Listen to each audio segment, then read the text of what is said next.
Olá pessoal, trago uma série de 3 vídeos. Esse primeiro vídeo a gente vai discutir a importância da evolução do cérebro no período evolutivo mesmo, de milhões de anos atrás, para a gente poder entender melhor como é que nós respondemos aos estímulos através dessa evolução dos hominídeos, né, até o ser humano agora. Vamos entender também a nossa resposta a esses estímulos que podem levar ao estresse agudo ou, às vezes, se eu tiver um aparato cerebral muito equilibrado, pode me levar a um estresse crônico e às doenças. Vamos entender também o nosso comportamento e como evoluíram com o nosso cérebro.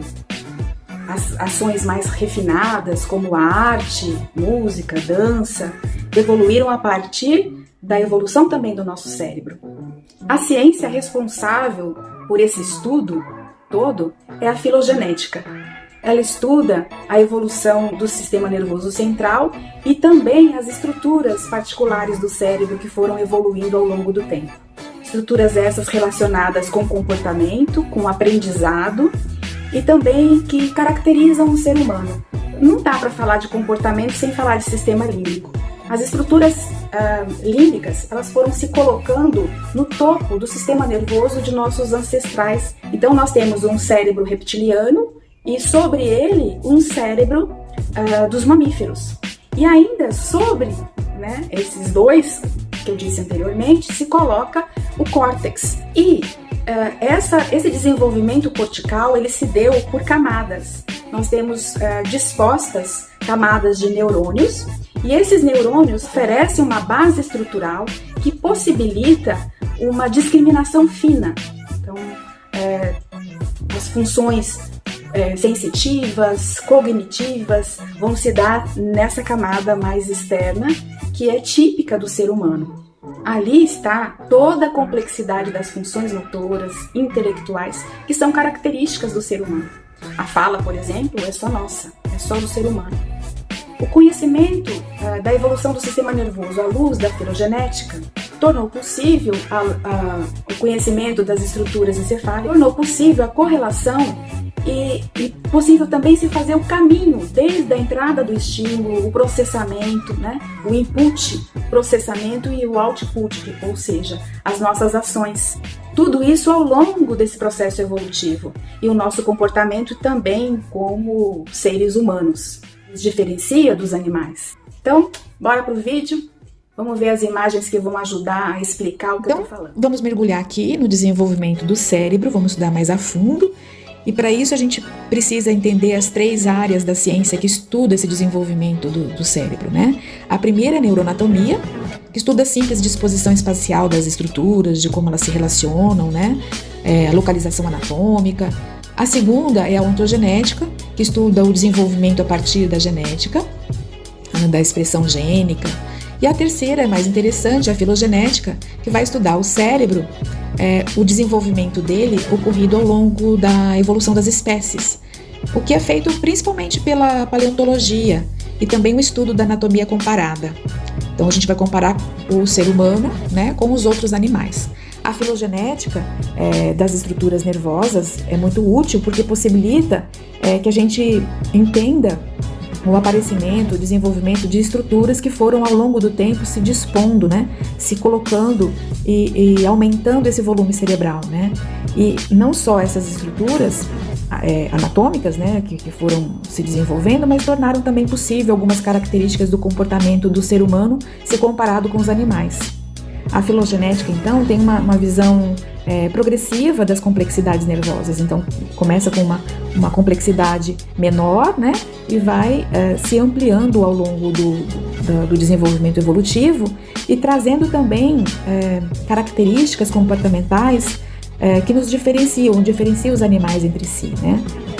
Tudo isso ao longo e à luz da evolução, que vai analisando passo a passo, né?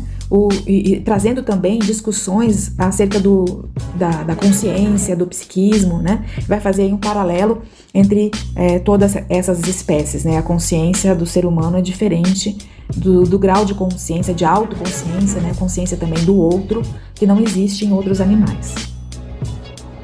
Então, durante o processo evolutivo, é importante a gente lembrar que ocorreram várias mudanças por fatores ou força de fatores, principalmente ambientais, que influenciaram mudanças anatômicas e não foram só simples adições de camadas, né, de tecidos nervosos que foram complexando esse cérebro, mas novas estruturas iam surgindo, fazendo com que esses processos evolutivos tivessem como principal denominador comum a adaptação e a expansão, a diversidade, o aumento da complexidade, inclusive de ações, né, do ser humano, por exemplo, se comparado com outros animais. Esse sistema nervoso nosso, dos seres humanos, que tornou possível, ele foi também tornando cada vez mais especializado, e nenhum computador da face da Terra tem a capacidade de armazenar informações e desempenhar funções como o nosso cérebro. De fato, o que nos torna tão especiais são as nossas conexões, essas conexões estabelecidas entre neurônios, que nós chamamos de sinapses, que são estruturas anatômicas que foram permitindo desenvolver uma rede neural através de 100 bilhões de neurônios que apresentamos debaixo da nossa calota craniana.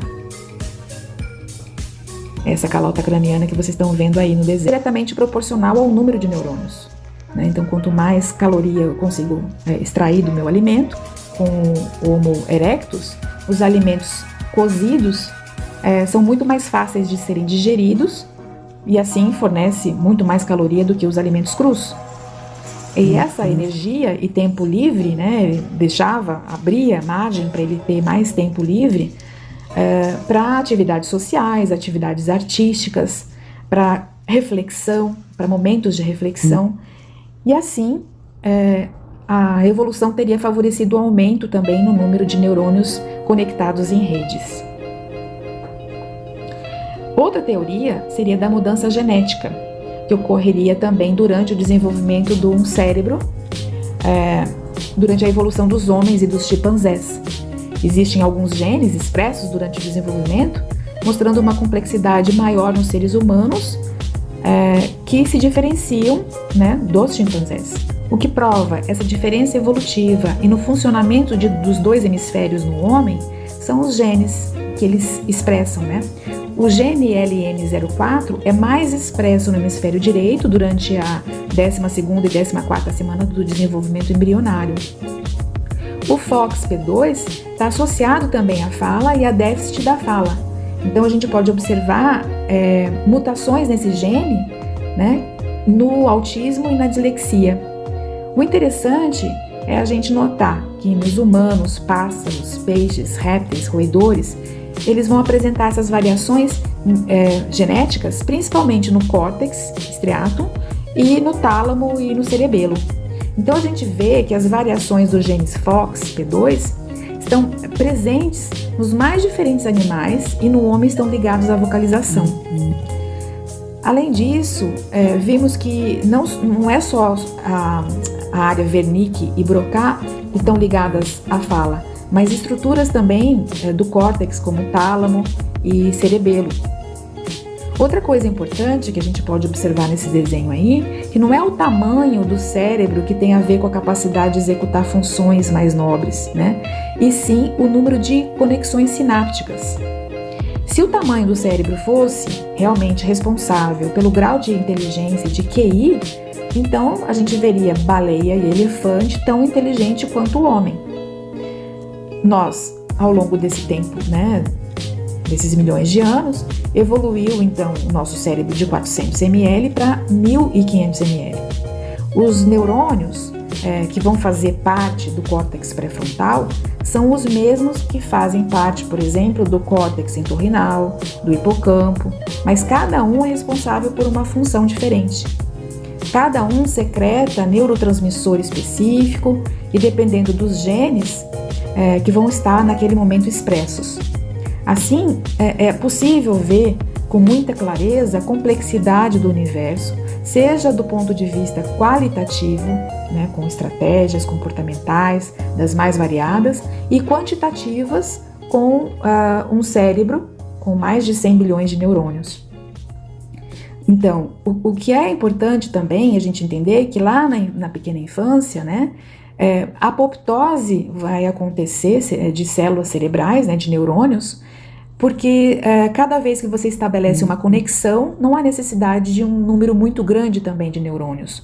O que é importante é a capacidade que a gente tem de estabelecer esses links, né, essas sinapses. Há mais de 200 mil anos, o homem se tornou o habitante da Terra, estabelecendo sociedades após a aquisição da linguagem.